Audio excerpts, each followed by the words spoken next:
So we continue with the implementation and successful monitoring of our SECAP.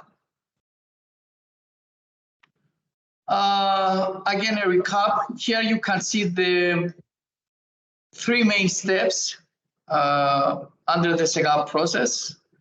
We have the first step, which actually is the signature of the political commitment under the COM, where the mayor or let's say the municipal city is committed with official letter in the Covenant of Mayors.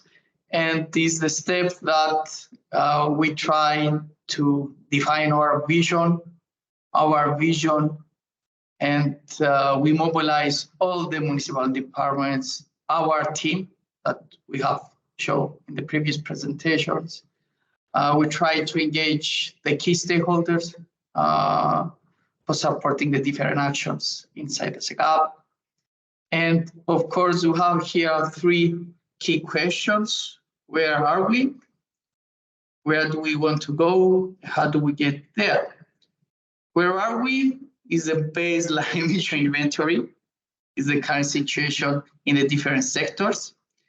Then where do we want to go is the vision, okay, together with the main targets.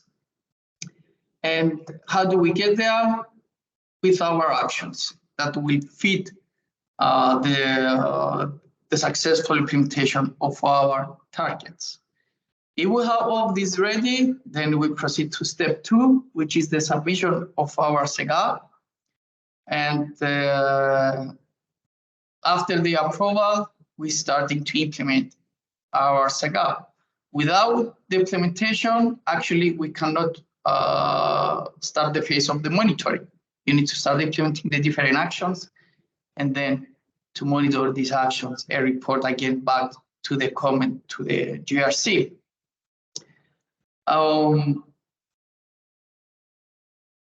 So after we submit our monitoring report, we will receive a feedback evaluation from the Covenant of Mayors, and is the step that we need to review the progress, readjust our priorities, to check if our actions are progressing well, or if we are having any barriers. And again, I will say that the end goal here is to offer to our citizens a quality of life and sustainable climate resilient cities.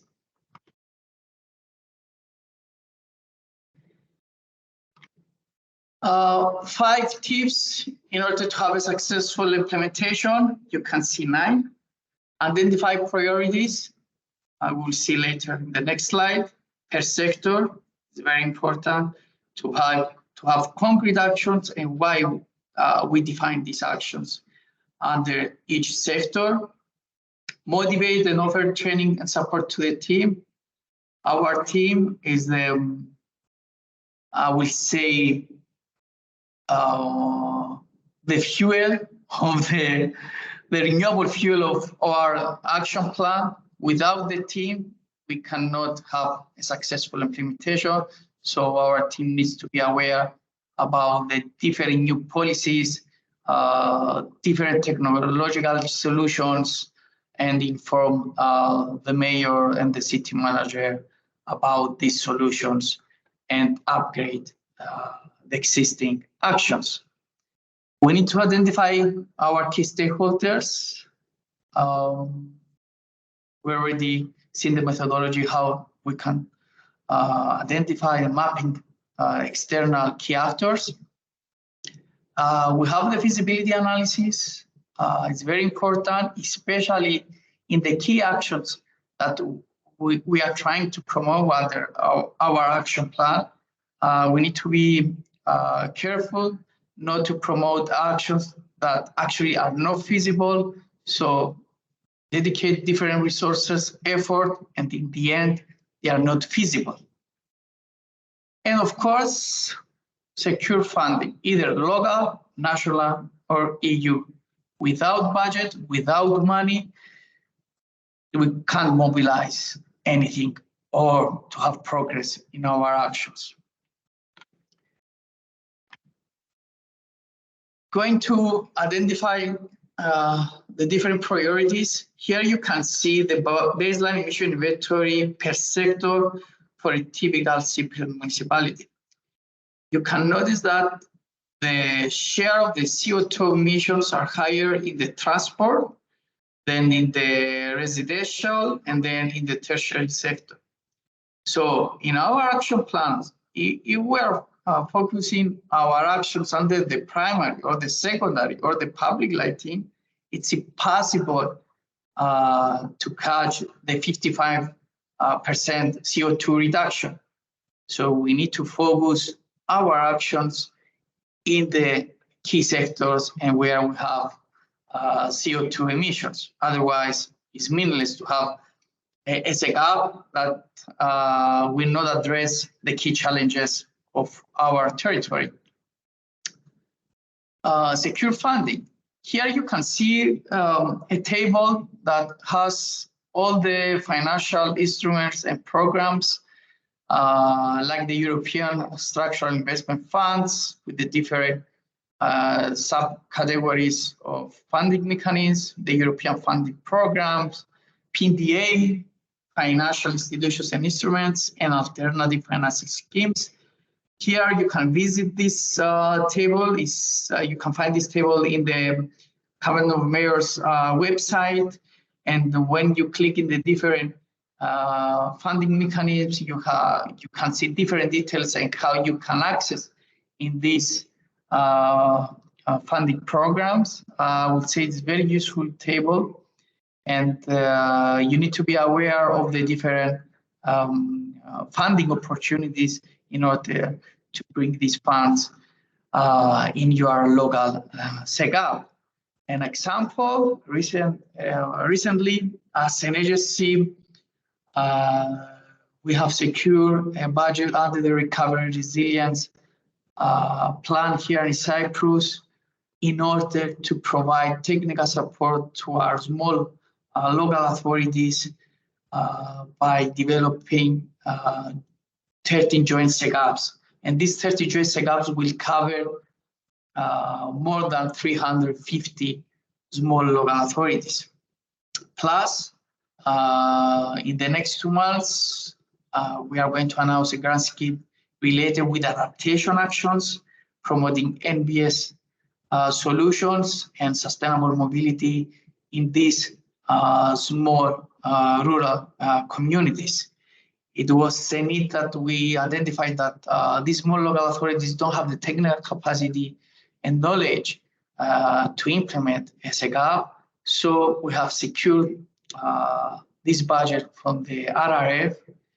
And believe me, it was not in our plans. We just realized that we have this opportunity and we got this budget in order to support our local authorities. Total budget for these two initiatives, approximately 4 million. So in 2-3 years from now, more than 350 local authorities in Cyprus will have a SECAP. That's very important for us, and I believe it's very important for you to grab these funding opportunities.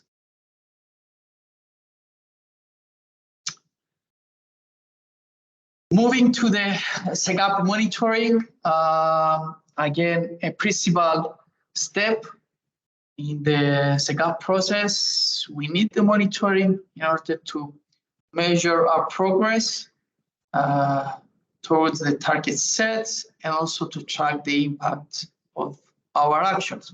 For example, when we are developing our action plan,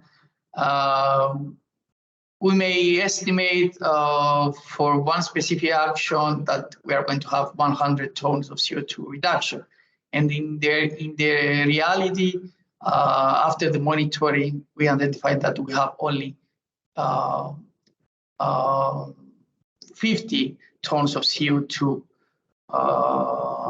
50 tons CO2 reduction. So we need to readjust our actions, or we need to introduce new actions in order to cover this gap. In the opposite side, you may have a successful action, and instead of 100 CO2 tons of reduction, we'll have 200. So in this case, we need to, let's say, replicate the methodology also to other actions, if applicable, and document these practices for identifying new opportunities or upscale this action in our territory.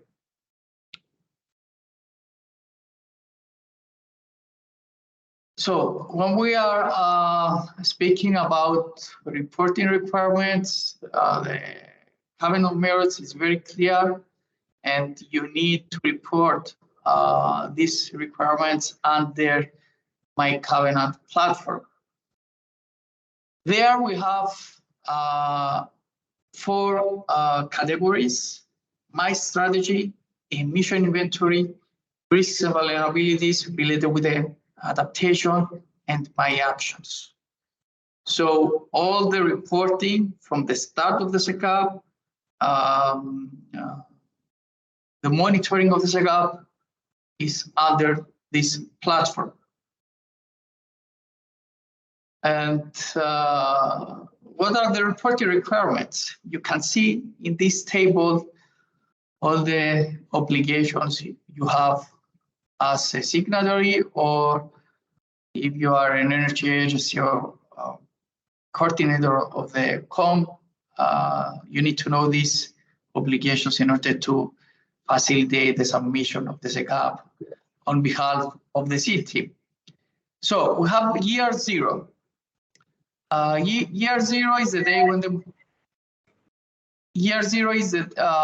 the day when the municipal council decides to join the covenant of mayors and sign the official letter.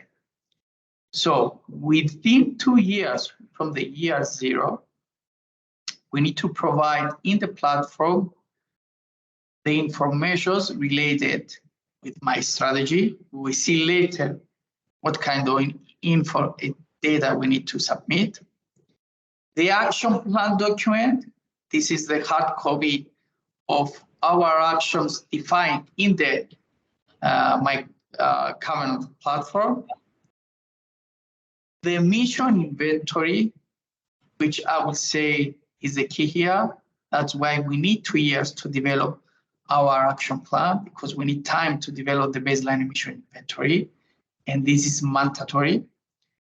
Also, it's mandatory to submit our mitigation actions together with 3 key actions. I mentioned before that the key actions are actions that can have impact in our territory, and the COM needs more details about these actions. These are the mandatory info and data that you need to submit within the 2 years. Within the 4 years, compared to the year 0, we need to monitor and revise my strategy, and then we need to submit our adaptation actions. Yes, within 4 years. We need to revise our mitigation actions, and we need to submit our adaptation actions together with 3 key actions. And we have a new topic here, energy poverty.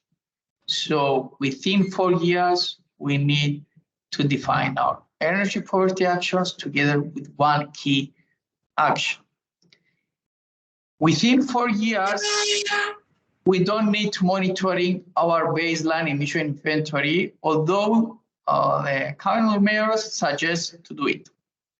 But because they know that it's time-consuming and you need resources, some cities found difficulties within 2 years to have monitoring related with the baseline emission inventory, so they leave it for the next 2 years. You can see the table. So basically, within 4 years, you need to have a complete SECAP with actions, including mitigation, adaptation, and energy poverty actions. Okay. Recently, I was in the previous week, I was in the practitioners meeting organized under the Covenant of Mayors, and they are planning to make things more simple, especially for the baseline emission inventory. This will be very helpful for the small, let's say, local authorities, but this does not change the fact that you need to achieve your targets until 2030. And in order to achieve your targets until 2030, you need to have a detailed baseline emission inventory. Otherwise, it will be very difficult to track the different actions under the different sectors, okay? And unfortunately, or fortunately, in 2050, the main target of the Government of Mayors is climate neutrality. So you can see the importance to have a strong baseline emission inventory. So we mentioned about my strategy. What is it? What info we need here? Actually, we need to define here the targets and commitments about the mitigation part for 2030 and 2050. We need to define our adaptation goals or goal. Remember, in the first 2 years, you have the flexibility not to address to any adaptation actions.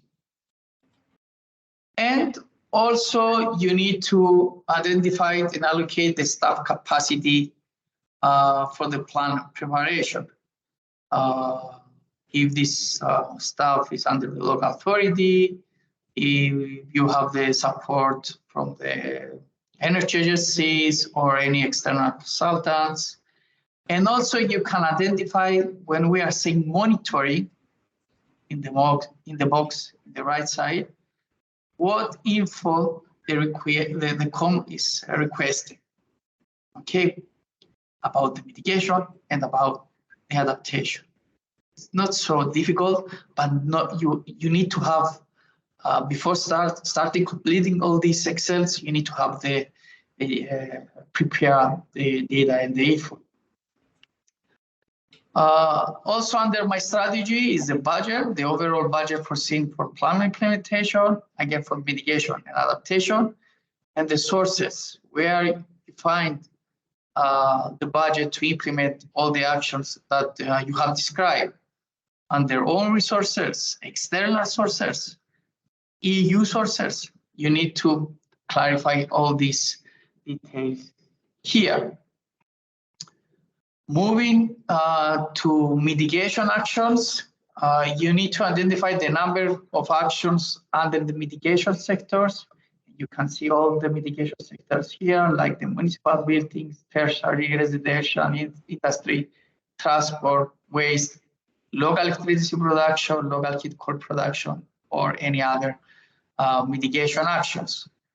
And the monitoring phase, you can see here, the action plan implementation status. If you have completed this action, ongoing after the 2 years or the 4 years, the ongoing project postponed, not started, and you need to link these actions with the energy savings, the renewable energy production, or the CO2 emissions. Here I just put some indicators related with the mitigation actions.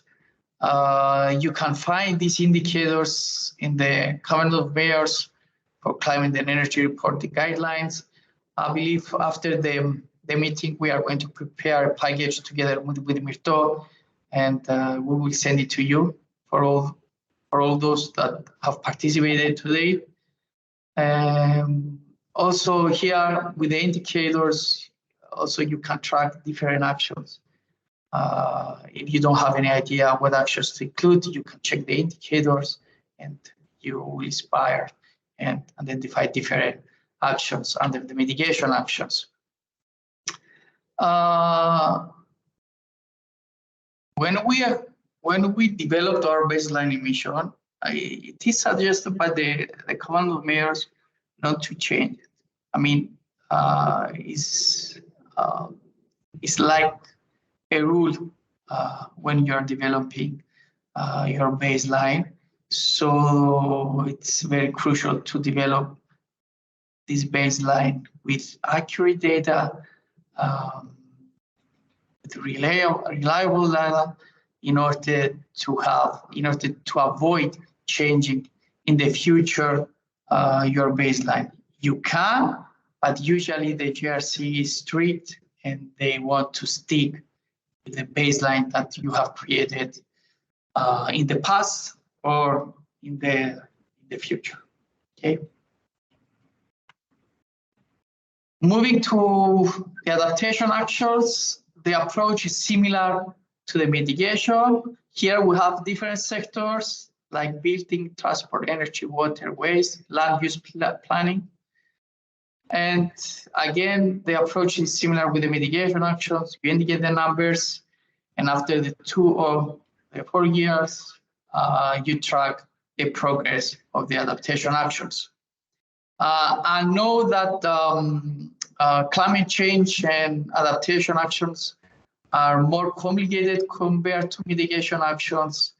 I would say we have the maturity of the mitigation actions from the previous decade, from 2010 to 2020. So we know the impact of energy efficiency. We know the impact from installing renewable energy sources. We don't know exactly the benefits when we are implementing climate change actions. I will say this is a common challenge for every cities. So I would suggest, if you don't know the urban adaptation support tool, you can visit this through the link below, and you can find very useful information related with the adaptation actions. Also in the COM working template that you can find in the website of the COM, you can check different adaptation indicators in the different sectors. And again, like the mitigation action, if you don't know how to address don't know how to suggest any adaptation action, you can look the indicators and you can define different actions. Also, we have the adaptation scoreboard that is, let's say, a self-assessment checklist for the cities, and it helps the cities to understand the current situation and progress in climate change and adaptation. I would suggest it's worth trying this scoreboard. It will give you a clue where you are related with the adaptation, the vulnerabilities of the impacts that we have through climate change. Here you can see some adaptation goals that we have set as an agency to our one. I think this is La Granja municipality. I would say it's important to define the goals, because defining the goals of the adaptation is like having a baseline of your adaptation actions.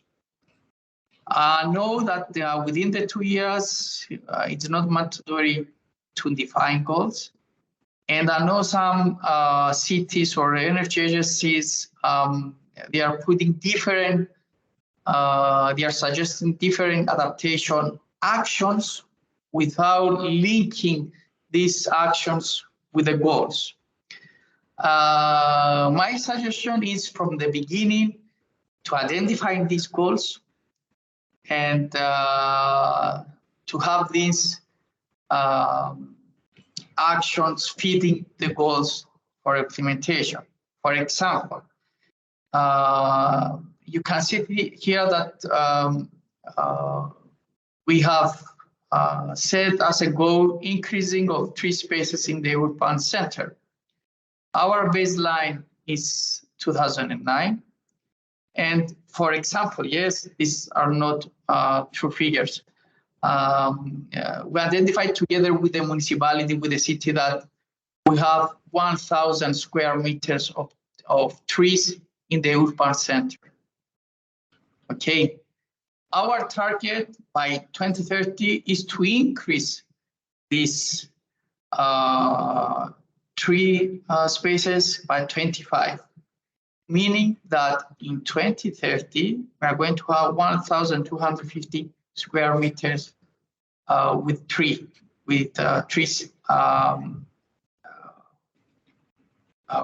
either spaces or parks or anything else. How we define this? We need to have a clear understanding of the available land, especially in the urban centers, that we can use until 2030 to increase our trees in the urban area. And you know very well that in the urban centers we don't have a lot of space for planting. So for us, it would be a dream to have a target here 50%, 70%, 100%, but it's not realistic. Remember in the beginning, we mentioned about smart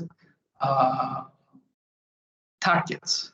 So we need to be specific, and we need to know that the targets that we are defining are achievable.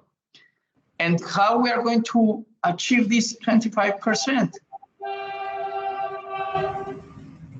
By planting these urban trees between roads, this is one action, in parks, by creating pollinator parks, and etc., and other actions. So all these actions need to cover the 25% that we have defined.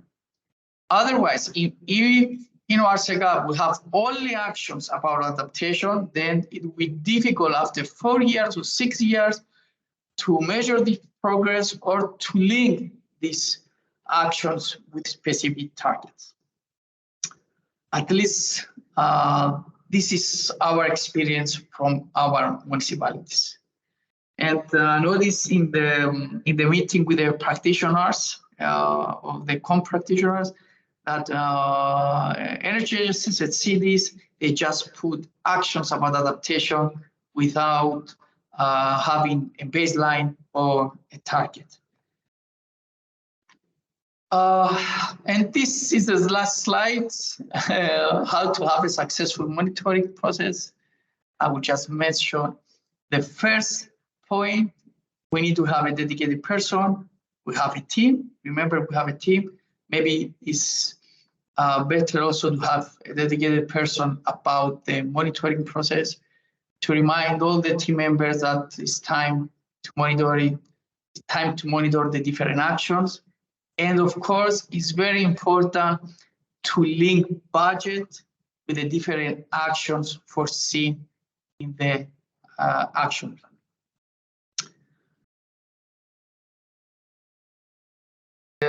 The methodological correctness is checked by the Joint Research Center. Actually, the GRC have many guidelines how to approach the baseline emission inventory, the monitoring, how to develop your team, everything. And if you didn't check these guidelines, please do. But yes, the evaluation is coming directly by the Joint Research Center. And this is good because GRC is under the European Commission. So if you get the approval, you have a valid action plan approved by the European Commission, actually. So this, I would say, is a plus for the cities that they are committed under the Commonwealth mayors. Victor, I see that we have a last question. Do you want to answer? Yeah, for Umesh's question about which cities are better, vertically upgrowing cities or spread up large cities. We do have a big issue with urban sprawling in Cyprus, it's true, and this is affecting national planning a lot. It's a bit tricky to tell when we're talking about local level, municipal level, because maybe for an already dense city, urban sprawling looks better in the numbers because not more people are added up in the same building stock. But because at least in our case, we do most of the municipalities, that we see that this has a trickle-down effect, a -1 trickle-down effect to municipalities in the peri-urban area or the suburbs. So you do see that a bigger density is also better for the actions that we implement. It's easier to have transport actions mostly. It makes more financial sense, but also other incentives for building renovations and so on, or district heating make more sense than more dense cities. So it is a case-by-case issue when you're working with local authorities, but at the grander scale, yes, it's better to use vertically outgrowing cities. And keep in mind also, because we had the case of Limassol that has many high-rise buildings without the correct planning, so it has other issues with transport. It has apartments with very high, very large area, which is not really sustainable. This also have an impact. The fact that they are high-rise buildings, but someone has a 3-floor apartment, it's not on its own a good thing. So we need to increase density of people and infrastructure, not only building higher up. So yeah, just a small summary. No, perfect. Thank you, Mirto.